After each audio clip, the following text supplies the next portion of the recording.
আল্লাহর রহমত ছাড়া কেউ কোনোদিন জান্নাতে যেতে পারবে? কোনোদিন নিজের আমল নিয়ে বড়াই করবেন না। আপনারা কি ভাবেন যে আপনার আমল দিয়ে আপনি জান্নাতে যাবেন? কার এরকম ভরসা আছে যে হুজুর আমি এত আমল করেছি, আমার আমলের বদৌলতে আমি জান্নাতে ঢুকবো? কে কে আছেন দেখি আল্লাহর ওলি? আছে এরকম কোন আল্লাহর ওলি? হ্যাঁ আছে? নাই। আল্লাহর হাবিব বললেন আল্লাহর রহমত ছাড়া, ভালোবাসা ছাড়া কেউ কোনোদিন জান্নাতে ঢুকতে পারবে? আম্মা জান আয়েশা বললেন ইয়া রাসূলুল্লাহ আপনিও না?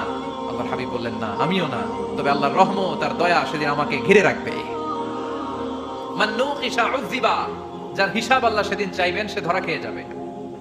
সব সময় আল্লাহর কাছে এই দোয়াটা যেন আমরা করি, আল্লাহ কিয়ামতের দিন তুমি আমার হিসাব নিও না, আল্লাহ তুমি আমার বিচার বসিও না, আল্লাহ তুমি দয়া করে আমারে মাফ করে দিও।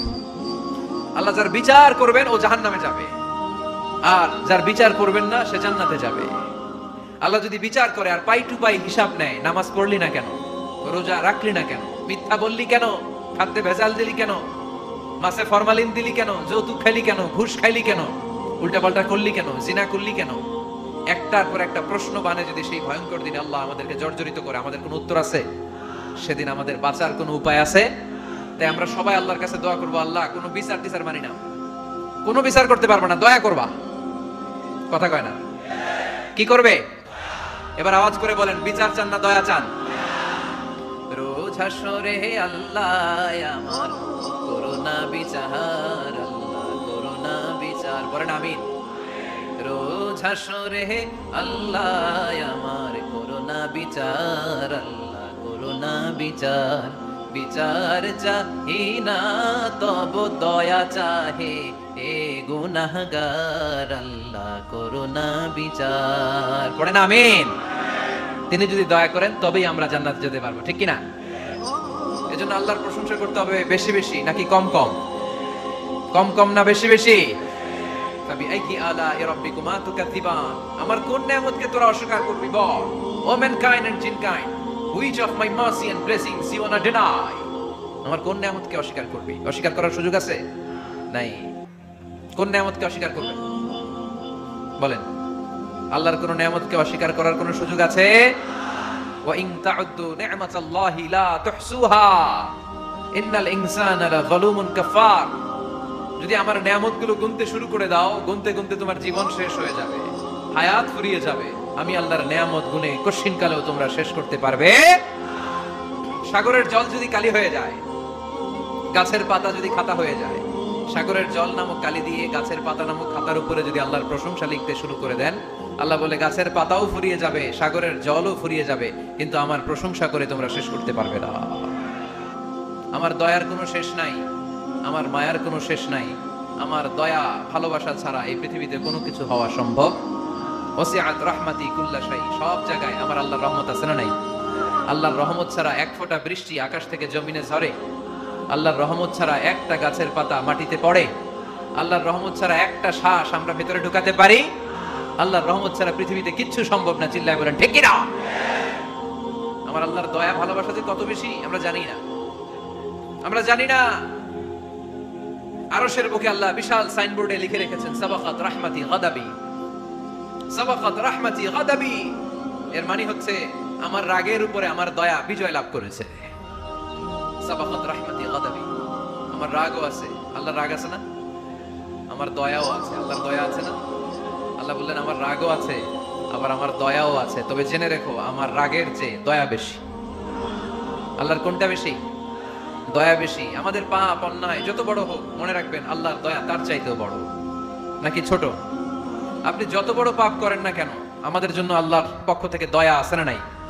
বনি ইসরাইলের এক লোক সিরিয়াল কিলার ছিল, খালি মার্ডার করতো, সিরিয়াল মার্ডার, একটা দুইটা তিনটা 10টা 5টা করতে করতে করতে করতে 99টা মার্ডার করেছে। কয়টা? এলাকায় আছে নাকি এরকম কেউ?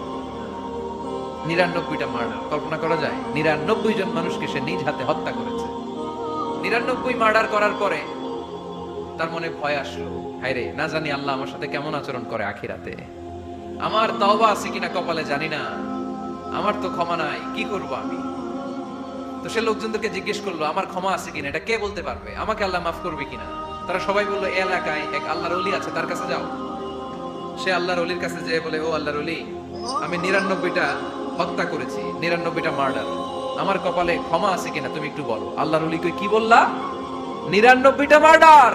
হায় হায় সর্বনাশ, তোর কোনো ক্ষমা নাই। এবার যে মার্ডার করছে কয় আমার যেহেতু ক্ষমা নাই, তোরে বাঁচাই রেখে লাভ কি, তোরেও দিলাম শেষ করে। এবার সেঞ্চুরি করে ফেলাইছে। কথা বুঝতেছেন? আমার যেহেতু ক্ষমা নাই, তো তোরে বাঁচাই রেখে কি লাভ, তোরেও শেষ করে দিলাম। এবার সেঞ্চুরি। সেঞ্চুরি করার পরেও ভয় আসে না নাই অন্তরে? অন্তরে তো আল্লাহর ভয়, কই যাবে? খুঁজতে লাগলো কে সমাধান দিতে পারবে। একজন বলল ওই এলাকায় একজন বড় আলেম আছে, ওই আলেমের কাছে যাও। সে আলেমের কাছে যেয়ে বলে, আলেম আমি 99টা হত্যা করেছি, এখন আমার বড্ড ভয় হয়, আল্লাহ আমারে মাফ করবে কিনা, তুমি একটু আমারে বলো। আলেম বলে, তোমার গুনাহ যত বড়ই হোক, আমার আল্লাহর দয়া তার চাইতেও বড়। তুমি কি পাপ করেছো, কি অন্যায় করেছো তুমি? তুমি জানো না আমার রব কত মেহেরবান, তিনি কত দয়ালু, তিনি ভালোবাসার আধার, তিনি করুণার আধার। তোমার পাপ অন্যায় যদি হয় খালের পানির সমান, বিলের পানির সমান, আমার আল্লাহর দয়া সাগরের পানির সমান।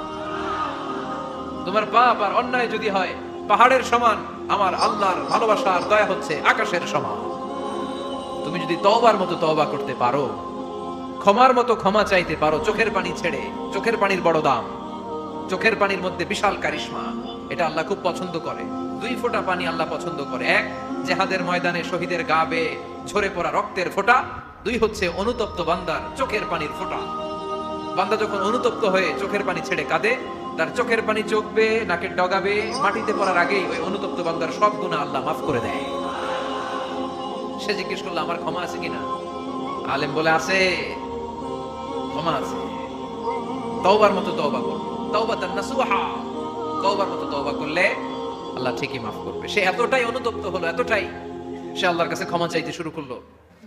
আলেম পরামর্শ দিল, তুমি যে এলাকায় থাকো এলাকাটা ভালো না, এলাকাটা ছাড়ো, এখানে সব ডাকাতদের এলাকা, তুমি একটা ভালো এলাকায় যাও, ওখানে যে তওবা করে ভালো মানুষ হয়ে যাও।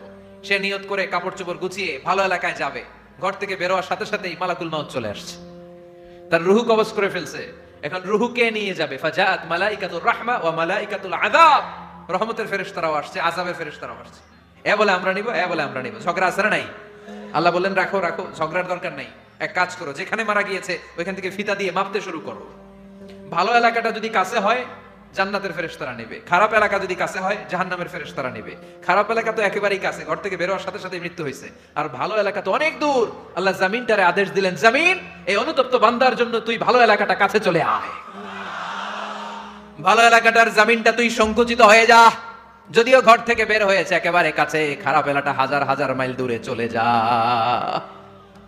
ফিতা দিয়ে মাপ দিয়ে দেখে সর্বনাশ, ভালো এলাকাটা তো একেবারেই কাছে, খারাপ এলাকাটা অনেক দূরে। আল্লাহর ফয়সালা অনুযায়ী রহমতের ফেরেশতারা তার রূহকে নিয়ে জান্নাতের ভেতরে ঢুকিয়ে দিয়েছে।